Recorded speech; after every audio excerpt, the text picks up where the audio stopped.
પંચવારો ખૂબ જે બોલું લાલસિંહ પોપટસિંહ દિનેશભાઈ પછી ભાવરો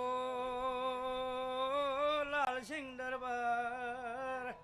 ઉપર છે ઓ દિનેશભાઈ ખમા બોલું ભાઈ બાપો બાપો કે લાલસિંહ કે કદી તમારી કારકાએ તમારા ગોગાએ તમારી બ્રહ્મોણીએ તમને આગળ લાયા છે એવું હું સધી જોડે છે બોલી છે એવું ના બનાવું તો મારું નામ સધી નહીં હું લાલસિંહ સપનો પૂરો થઈ ગયો